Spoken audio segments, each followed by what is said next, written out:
ನಮಸ್ಕಾರ. ಕ್ವಿಕ್ 25ಗೆ ಸ್ವಾಗತ. ನಾನು ಪ್ರತಿಮಾ ಭಟ್. ಬನ್ನಿ ಈ ಕ್ಷಣದ 25 ಸುದ್ದಿಗಳನ್ನು ಕ್ವಿಕ್ ಆಗಿ ನೋಡೋಣ.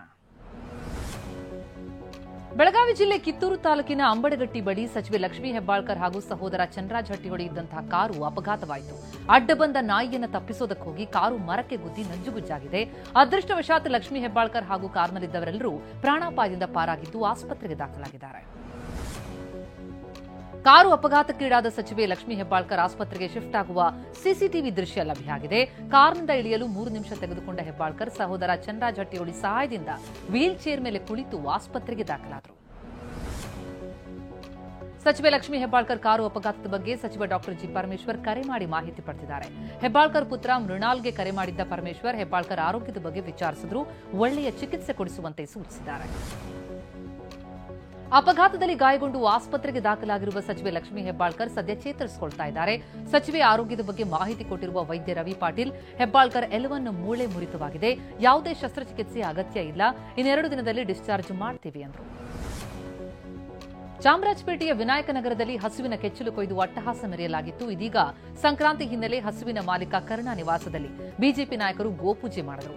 ಬಿಜೆಪಿ ರಾಜ್ಯಾಧ್ಯಕ್ಷ ವಿಪಕ್ಷ ನಾಯಕ ಆರ್ ಅಶೋಕ್ ಮತ್ತು ಪಿಸಿ ಮೋಹನ್ ಗೋಪೂಜೆ ಮಾಡಿದ್ದಾರೆ.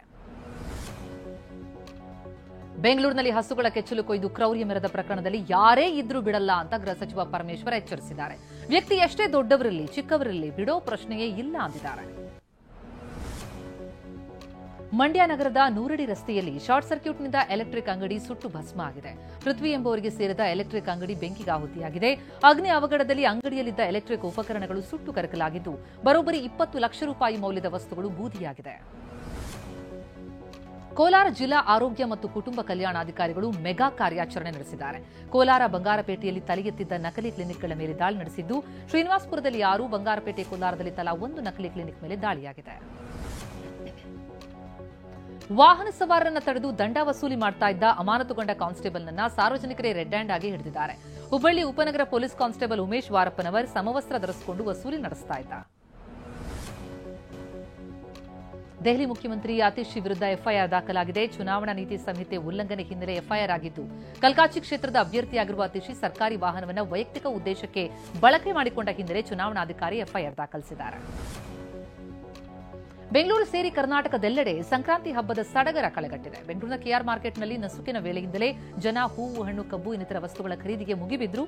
ಕಾಲಿಡೋದಕ್ಕೂ ಜಾಗ ಇಲ್ಲದಷ್ಟು ಸಂಖ್ಯೆಯಲ್ಲಿ ಜನ ಸಿಟಿ ಮಾರ್ಕೆಟ್ನಲ್ಲಿ ತುಂಬಿ ತುಳುಕ್ತಾ ಇರೋ ದೃಶ್ಯ ಟಿವಿ9 ಕ್ಯಾಮೆರಾದಲ್ಲಿ ಸೆರೆಯಾಗಿದೆ.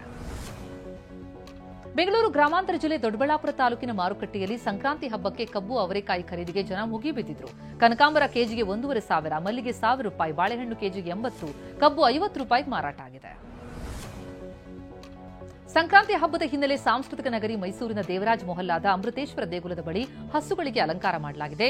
50ಕ್ಕೂ ಹೆಚ್ಚು ಹಸುಗಳಿಗೆ ಬಣ್ಣದ ಸಿಂಗಾರ ಮಾಡಲಾಗಿದ್ದು, 7 ದಿನದ ಕರು ಎಲ್ಲರ ಗಮನ ಸೆಳೆದಿದೆ. ಕರುವಿಗೆ ಗೆಜ್ಜೆ ಕಟ್ಟಿ ಅಲಂಕಾರ ಮಾಡಲಾಗಿದ್ದು, ಅರಿಶಿನ ಕುಂಕುಮ ಹೂವು ಮುಡಿಸಿ ರಾತ್ರಿ ಕಿಚ್ಚು ಹಾಯಿಸಿ ಸಂಭ್ರಮಿಸಲಾಗಿದೆ. ಸಂಕ್ರಾಂತಿ ಹಬ್ಬವಾದ ಇವತ್ತು ಬೆಂಗಳೂರಿನ ಇತಿಹಾಸ ಪ್ರಸಿದ್ಧ ಗವಿಗಂಗಾಧರೇಶ್ವರ ದೇಗುಲದಲ್ಲಿ ಚಮತ್ಕಾರ ನಡೆಯುತ್ತೆ. ಗರ್ಭಗುಡಿಯಲ್ಲಿ ಶಿವಲಿಂಗಕ್ಕೆ ಸೂರ್ಯರಶ್ಮಿಯ ಸ್ಪರ್ಶವಾಗುತ್ತೆ. ಸಂಜೆ 5 ಗಂಟೆ 14 ನಿಮಿಷಕ್ಕೆ ಶಿವಲಿಂಗವನ್ನು ಸ್ಪರ್ಶಿಸಿ ಸೂರ್ಯಕಿರಣ ಹಾದು ಹೋಗಲಿದೆ. ಕೇರಳದ ಪವಿತ್ರ ಕ್ಷೇತ್ರ ಶಬರಿಮಲೆ ಅಯ್ಯಪ್ಪ ಸನ್ನಿಧಿಗೆ ಮಾಲಾಧಾರಿಗಳ ಸಾಗರವೇ ಹರಿದು ಬಂದಿದೆ. ಇವತ್ತು ಸಂಕ್ರಾಂತಿ ಹಿನ್ನೆಲೆ ಮಕರ ಜ್ಯೋತಿ ದರ್ಶನಕ್ಕಾಗಿ ಲಕ್ಷಾಂತರ ಭಕ್ತರು ಅಯ್ಯಪ್ಪನ ಸನ್ನಿಧಿಗೆ ಭೇಟಿ ಕೊಡುತ್ತಿದ್ದಾರೆ. ಮುಂಜಾನೆ 9 ಗಂಟೆಯಷ್ಟೊತ್ತಿಗೆ ಬರೋಬ್ಬರಿ 29,000 ಭಕ್ತರು ಅಯ್ಯಪ್ಪ ಸನ್ನಿಧಿಯನ್ನು ತಲುಪಿದರು. ಉತ್ತರ ಪ್ರದೇಶದ ಪ್ರಯಾಗ್ರಾಜ್ನಲ್ಲಿ ನಡೀತಾ ಇರುವಂತಹ ಮಹಾಕುಂಭಮೇಳ 2ನೇ ದಿನಕ್ಕೆ ಕಾಲಿಟ್ಟಿದೆ. ಮಕರ ಸಂಕ್ರಾಂತಿ ಹಬ್ಬದ ಇವತ್ತು ಪ್ರಯುಕ್ತ ಲಕ್ಷಾಂತರ ಭಕ್ತರು ತ್ರಿವೇಣಿ ಸಂಭ್ರಮದಲ್ಲಿ ಅಮೃತ ಸ್ನಾನ ಮಾಡಿದ್ರು. ಬೆಳಗ್ಗೆ 10 ಗಂಟೆವರೆಗೆ ಬರೋಬ್ಬರಿ 1,38,00,000 ಭಕ್ತರು ತ್ರಿವೇಣಿ ಸಂಗಮದಲ್ಲಿ ಮಿಂದೆದ್ದರು. ಇವತ್ತು ಮಕರ ಸಂಕ್ರಾಂತಿಯ ಹಿನ್ನೆಲೆ ಮಹಾಕುಂಭಮೇಳಕ್ಕೆ ಭಕ್ತ ಸಾಗರವೇ ಹರಿದು ಬರ್ತಾ ಇದ್ದು, ಬಹುತೇಕ ರಸ್ತೆಗಳನ್ನು ಬಂದ್ ಮಾಡಿ ಕೇವಲ ಭಕ್ತರು ಹೋಗೋದಕ್ಕೆ ಅವಕಾಶ ಮಾಡಿಕೊಡಲಾಗಿದೆ. ಮಹಾಕುಂಭ ನಡೀತಾ ಇರುವ ಪ್ರಯಾಗ್ರಾಜ್ನಲ್ಲಿ ಸಾಧು ಸಂತರ ದಂಡೆ ನಡೆದಿದೆ. ಟೀಂ ಇಂಡಿಯಾ ಆಟಗಾರ ನಿತೀಶ್ ಕುಮಾರ್ ರೆಡ್ಡಿ ವಿಶಿಷ್ಟವಾಗಿ ತಿರುಪತಿ ತಿಮ್ಮಪ್ಪನ ದರ್ಶನ ಪಡೆದಿದ್ದಾರೆ. ಮೊಣಕಾಲ್ನಲ್ಲೇ ಮೆಟ್ಟಿಲುಗಳನ್ನು ಹತ್ತಿದ್ದು ವಿಡಿಯೋವನ್ನು ಸಾಮಾಜಿಕ ಜಾಲತಾಣದಲ್ಲಿ ಹಂಚಿಕೊಂಡಿದ್ದಾರೆ.